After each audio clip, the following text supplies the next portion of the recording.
बिस्मिल्लाहिर्रहमानिर्रहीम। अस्सलाम वालेकुम स्टूडेंट्स, मैं आपको कंप्यूटर साइंस की क्लास में खुशामदीद कहती हूँ और इसके साथ ये भी उम्मीद करती हूँ कि आप सब लोग खैरियत से होंगे। आज हमने जो टॉपिक करना है वो हम बेसिकली प्रैक्टिकल पार्ट करेंगे, यानी प्रैक्टिकली देखेंगे कि हम डेटाबेस को किस तरह से यूज़ करते हैं। हम आपकी बुक के अकॉर्डिंगली एमएस एक्सेस को देखेंगे कि एमएस एक्सेस क्या है, इसके अंदर टेबल किस तरह से क्रिएट किए जाते हैं।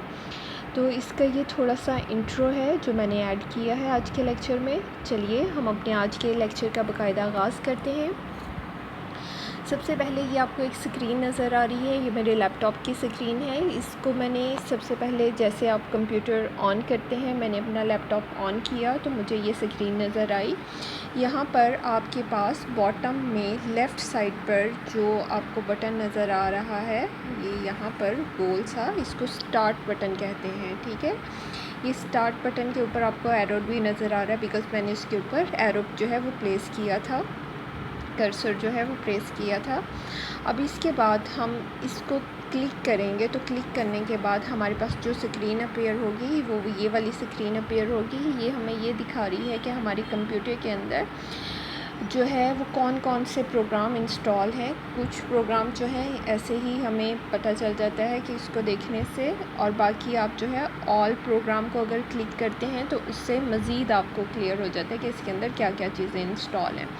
तो ये मेरे पास मेरे कंप्यूटर के अंदर एमएस एक्सेस जो है वो ऑलरेडी इंस्टॉल है। एमएस एक्सेस आपने किस तरह से इंस्टॉल करना है, आप माइक्रोसॉफ्ट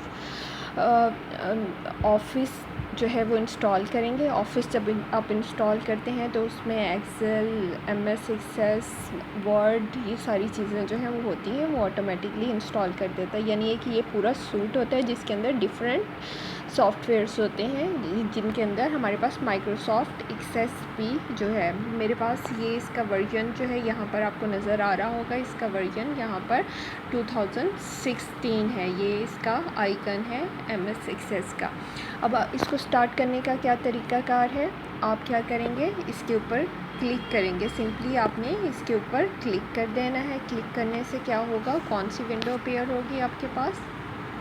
जैसे ही यहाँ पर आप कर्सर लेके आए और कर्सर लाने के बाद आपने इसको क्या किया, क्लिक किया। क्लिक करने के बाद क्या हुआ, हमारे पास जो है इस तरह की स्क्रीन जो है एक अपीयर हो जाएगी। ये शो करवा रहा है कि एमएस एक्सेस जो है वो प्रोसेसिंग में है, यानी वो ओपन होने के लिए प्रोसेस कर रहा है। ठीक है, तो ये हमारे पास स्क्रीन जो है वो शो हो रही है। ये देखें, इसके ऊपर ऑफिस लिखा हुआ है बिकॉज़ ये ऑफिस के अंदर ये बाकी यहाँ पर जो आपको आइकन्स नज़र आ रहे हैं सारे, ये भी ऑफिस का ही पार्ट है। वर्ड, पावर पॉइंट और इसमें एक्सेल वगैरह। ठीक है, तो ये जब ओपन हो जाएगा तो हमारे पास ये वाली विंडो जो है,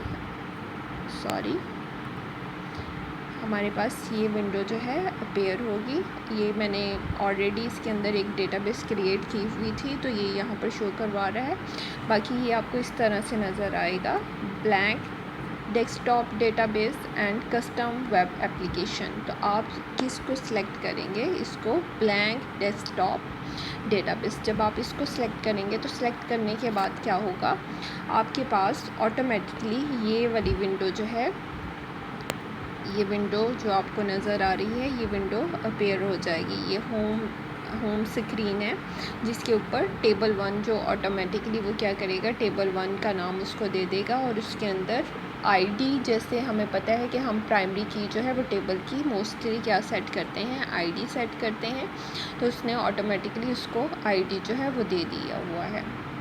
ठीक है, अब आप क्या करेंगे, अगर आप कोई और टेबल क्रिएट करना चाहते हैं तो आप सिंपली क्या करेंगे, आप एक टेबल जो है वो आप क्रिएट पे जाएंगे या व्यू पे जाएंगे तो व्यू के अंदर आपको 2 व्यू नज़र आ रहे हैं, डेटा शीट व्यू और डिज़ाइन व्यू। यहाँ से क्रिएट के अंदर भी ऑप्शन होता है आपके पास टेबल क्रिएट करने का, तो आप टेबल जो है वहाँ से भी क्रिएट कर सकते हैं।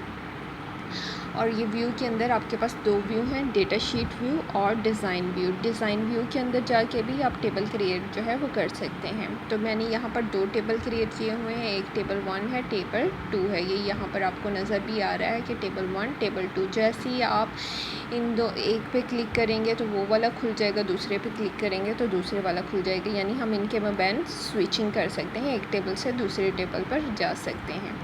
ठीक है, अब इसके बाद हमने क्या किया कि मैंने इसको अपने जो टेबल था उसको मैंने मतलब ओपन किया हुआ है टेबल को, और टेबल का मैंने नेम जो है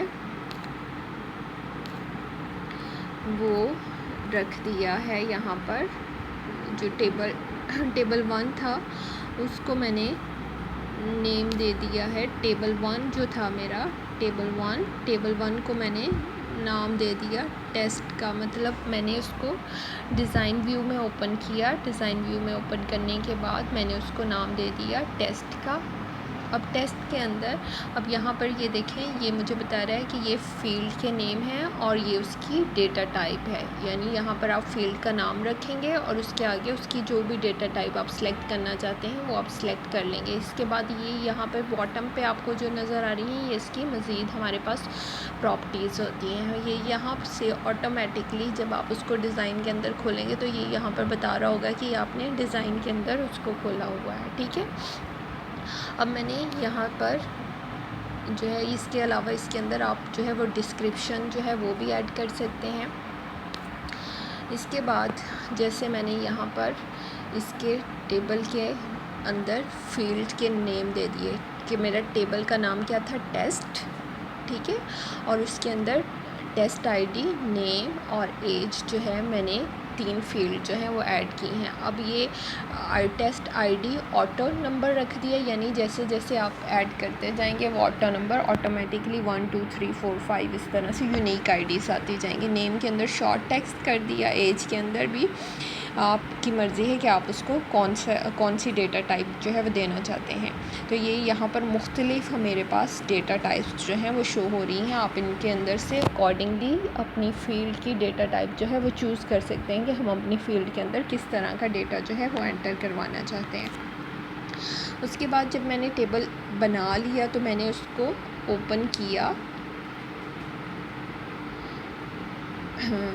डेटा शीट व्यू में, यानी जो पिछला था यहाँ पर ये मेरे पास टेबल ओपन है डिज़ाइन व्यू के अंदर, और जब ये बन गया तो मैंने उसको ओपन कर लिया डेटा शीट व्यू के अंदर। डेटा शीट व्यू के अंदर ये टेबल जो है इस तरह से डिस्प्ले होगा, यानी ये test ID, name, age, address, subject, और ये क्लिक टू ऐड मींस यहाँ पर भी आप खुद से कोई फील्ड जो है वो ऐड कर सकते हैं, जो भी आप ऐड करना चाहें।